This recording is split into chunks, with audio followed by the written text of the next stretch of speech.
जय माँ इंद्राक्षी, जय अम्बे। इंद्राक्षी धाम में दर्शकों आप सभी का हम हार्दिक स्वागत करते हैं। आज के दिन जिन जातकों का जन्मदिवस है, मैरिज एनिवर्सरी है, उन सभी को हमारी तरफ से बहुत बहुत शुभकामनाएं। आज हम बताने वाले हैं कि जब हम सूर्य भगवान की आराधना करते हैं और उसके बाद हम सूर्य को अर्घ्य देते हैं तो हमें किस मंत्र से सूर्य देव को अर्घ्य देना चाहिए। और यदि आप कोई भी साधना कर रहे हैं, सूर्य को अर्घ्य तो अक्सर सभी लोग देते हैं, तो उनके लिए भी ये मंत्र बड़ा ख़ास है।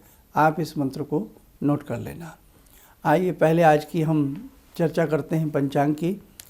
26 मार्च सन 2024 दिन मंगलवार, संवत 2080, चैत्र मास प्रारंभ हो चुका है। हालांकि कल से ही लग गया था, 12:30 बजे के बाद से। कृष्ण पक्ष, तिथि प्रतिपदा, नक्षत्र हस्त, राहु काल 3 से 4:30, दिशा शूल उत्तर दिशा। कैसे कैसे एक साल बीता। अगले साल में हिंदी वर्ष में हम लोग पदार्पण करने वाले हैं। संवत 2081 में हम पदार्पण कर जाएंगे। भगवती की कृपा है। जगत जननी जब चाहती हैं तो हमें श्वासें मिल जाती हैं। उनकी ही अपरंपार कृपा है कि इस संसार में हम सांस ले रहे हैं।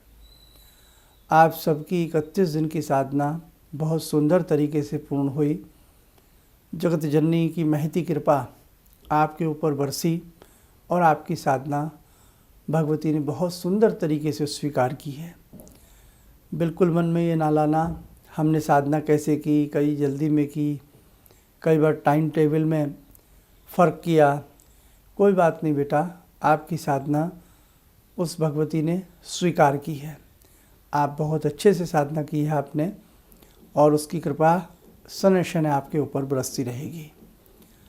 भगवती का ये महीना चैत्र का प्रारंभ हुआ है। जगत जननी आप सबका कल्याण करें। आइए अब बात करते हैं सूर्य की। सूर्य साधना अपने आप में अलौकिक साधना है। सूर्य की साधना करने से व्यक्ति में ओज तेज की वृद्धि होती है और दिनों दिन व्यक्ति अपनी आत्मा को बलवान बनाता चला जाता है। जब हम गायत्री साधना करते हैं, हम सूर्य भगवान का स्मरण करके गायत्री साधना करते हैं। सूर्य भगवान का ध्यान करते हुए अपनी भ्रुकुटी में अपने मध्य स्थान में ध्यान करते हुए हम सूर्य का ध्यान करते हुए साधना करते हैं। गायत्री साधना हो, सूर्य साधना हो, अनेकों प्रकार की ऐसी सूर्य साधनाएं हैं जो व्यक्ति को बहुत त्वरित गति से उसका उत्थान करती हैं। इसलिए गायत्री साधना, सूर्य साधना बहुत बड़ी मानी गई है। आप कोई भी साधना करें, लेकिन सूर्य को जल उसमें दिया जाता है। सूर्य को जल देना भी एक बहुत सुंदर साधना कहलाती है। सूर्य को जल देने से हमारे कोशों के ऊपर, हमारे जो 5 कोश हैं और चक्र हैं, उनके ऊपर एक खासा असर आता है सूर्य को जल देने से। और ख़ास तौर से जब हम सूर्य की धार से, हम जल की धार से सूर्य देवता के प्रतिबिंब को निहारते हैं तो सूर्य की परावैंगनी किरणें हमारे ऊपर एक खासा असर छोड़ती हैं। और साइंटिफिक आधार से भी हमें धूप स्नान, बाथ स्नान, ये सारी चीज़ें हमें फ़ायदा देती हैं। तो सूर्य की साधना बहुत सुंदर होती है। और गौ माता की साधना, सूर्य की साधना अति उत्तम फल देती है। जो साधक सूर्य की साधना करते हुए गो दुग्ध पान करता है, मानो वो अपना कायाकल्प कर लेता है। गौ माता में भी जो सूर्य नाड़ी होती है, आपने देखा जो गाय के ऊपर जो कूब होता है ऊपर, उसमें सूर्य नाड़ी होती है। उसी से जब सूर्य का, उस नाड़ी से सूर्य का प्रकाश जब मिलता है तो उसी से गौ माता का दूध जो है रंग सूर्य के रंग में पीला पड़ता चला जाता है। गाय का दूध होता है। तो गौ माता की सूर्य नाड़ी को भी बहुत लोग प्रणाम करते हैं और वहाँ हाथ घुमाते हुए, और बहुत सारी ऐसी बातें हैं। ये गोपालक लोग जरूर इन चीज़ों को सब जानते ही होंगे। तो इसलिए भैया सूर्य साधना तो सर्वोपरि है। बहुत बड़ी सूर्य साधना हमारे शास्त्रों में बताई गई है। तो बेटा आप सूर्य साधना से वंचित ना रहें, इसलिए गायत्री साधना, सूर्य साधना अपने जीवन में आप उतारते चले जाएं। जिस साधक के घर में गायत्री साधना, भगवती देवी साधना होती है, उसे जीवन में देख लेना, इतने सुंदर आनंद की प्राप्ति होगी कि हम कुछ कह नहीं सकते। तो आइए अब हम जब सूर्य भगवान को अर्घ्य दें, नारायण को अर्घ्य दें, हम किस विशेष मंत्र का उस वक़्त हम जाप करें। और एक ही बार मंत्र पढ़ के सूर्य को जल दे सकते हैं। ऐसा नहीं है कि आपको 5 बार पढ़ना है, 10 बार पढ़ना है, 21 बार पढ़ना है। एक ही बार मंत्र पढ़ें और सूर्य भगवान को धार बांध करके जल दे दें। वो जल के छींटे पाँव पर नहीं आने चाहिए, ऐसी व्यवस्था बना ली जाए। आप लोग मंत्र नोट करें, लिखें। ओम सूर्यदेव सहस्र सांसो तेज रासो जगतपते अनुकंप्य माम भक्त्या गृणार्घ्यम दिवाकर। हम इसे गायन के रूप में भी ले सकते हैं। ओम सूर्यदेव सहस्र सांसो तेज रासो जगतपते अनुकंप्य माम भक्त्या गृणार्घ्यम दिवाकर। किसी भी रूप में हम इस मंत्र को बोल करके अपनी अपनी भाषा शैली में हम सूर्य भगवान को जल दिया करें। और जो जल जहाँ पृथ्वी पर गिरता है वहाँ अपनी रिंग फिंगर, अनामिका उंगली, इसे रवि उंगली भी कहते हैं, उस जल पर लगा करके अपने मस्तक में के बीच में वो तिलक लगा लिया करें। बड़ा शुभ होता है। हमारे शरीर में जो आत्मा बैठी है, विदेही आत्मा जो बैठी है, इस आत्मा का संबंध सूर्य से है। आत्म कल्याण, सूर्य की साधना व्यक्ति का आत्म कल्याण करती है। चंद्र की साधना मन का कल्याण करती है, मनोबल बढ़ाती है। सूर्य की साधना आत्मबल बढ़ाती है। आत्मा सो परमात्मा। इसलिए गायत्री साधक को सदैव सूर्य भगवान का ध्यान करते हुए अपनी साधना को निरंतर आगे बढ़ाना चाहिए। और बहुत सारे भेद हैं, बहुत सारे रहस्य हैं, धीरे धीरे समझें।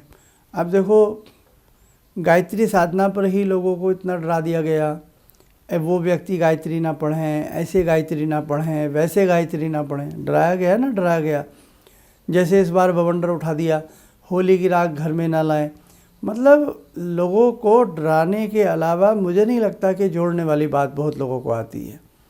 इसलिए बेटे, भगवान से कैसा डर, होली पूजने से कैसा डर। फिर तो वो हमें होली की राख से डरा रहे हैं।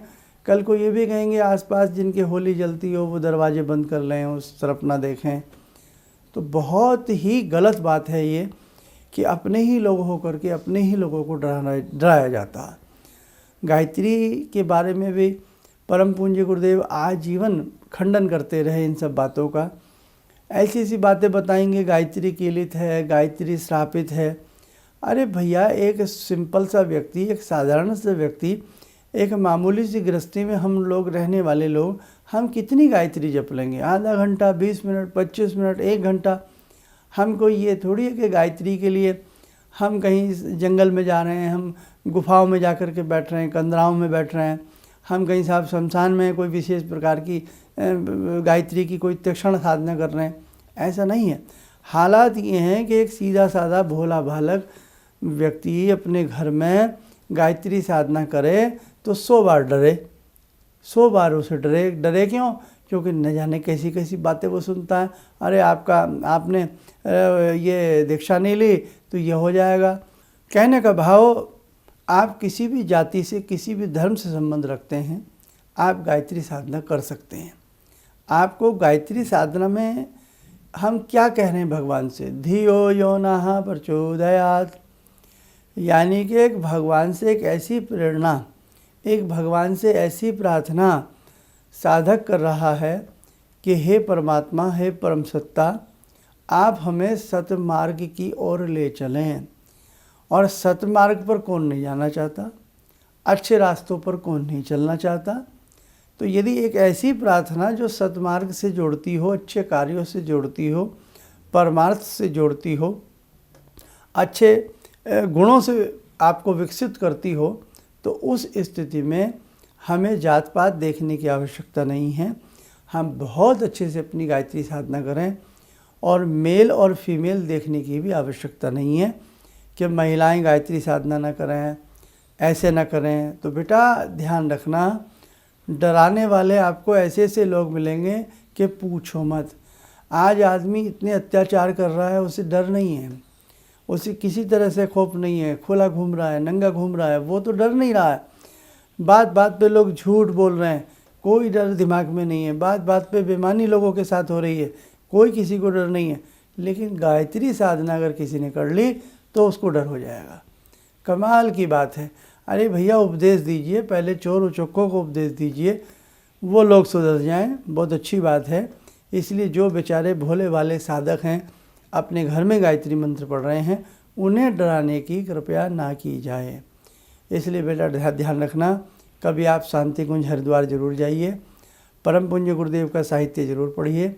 आपको समझ में आ जाएगा कि गायत्री साधना आपके लिए है, सबके लिए है, सर्वसुलभ साधना है, बहुत प्यारी साधना है, सूर्य से जुड़ी साधना है। इसलिए गायत्री साधना के ऊपर सभी का अधिकार है। स्त्री पुरुष बच्चे बड़े बुजुर्ग जाति पाति से रहित कोई भी इस साधना को कर सकता है।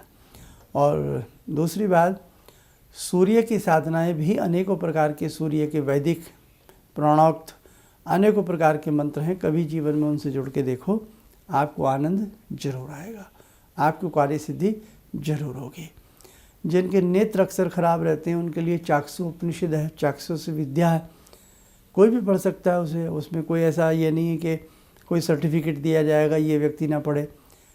चक्षु किसी के भी कमज़ोर पड़ सकते हैं, नेत्रों में विकार आ सकता है, तो कोई भी चाक्षुषी उपनिषद पढ़ के अपने नेत्रों को विकसित कर सकता है, अच्छा बना सकता है। इसलिए टाइमली अगर कोई चीज़ करना प्रारंभ कर दोगे तो वो चीज़ जल्दी असर करती है। आइए समय हो चला आज की ध्यान साधना का, जुड़ते हैं आज की ध्यान साधना में भगवती जगदम्बा से। ओम सिंदूरारुण विग्रहां त्रिनयनां माणिक्यमूले स्फुरात् स्तारानायकशेखरं स्मितमुखी बापेन वाक्छोरुवां पाणिभ्यामलपूर्णरत्नचषकां रत्नोत्परां बिभ्रति सौम्यां रत्नघटस्थरक्तचरणां ध्यायेत्पराम् अम्बिकां खड्गं चक्रगदेषु चापपरिगान् शूलम्बुशुण्डिं शिरा शङ्खं संदधतीं करे स्त्रीनयनां सर्वाङ्गभूषावृतां नीलासमद्युतिमास्य पाददशकां सेवे महाकालिकां यामास्तो स्वपितैहरो कमलजो हन्तुं मधुं कैटवम् विद्युद्दामसमप्रभां मृगपते स्कन्दस्थितां भीषणां कन्या विहकरवालखेटविलसा धस्ताविरासेवितां हस्तैश्चक्रगदाशिखेटविशिखां चापं गुणं तर्जनीं विप्राणामलिलात्मिकां शशिधरां दुर्गां त्रिनेत्रां भजे। कवच बना लें, ध्यान करें, जगत जननी का शुभ आशीष हम सबके ऊपर बरसाए।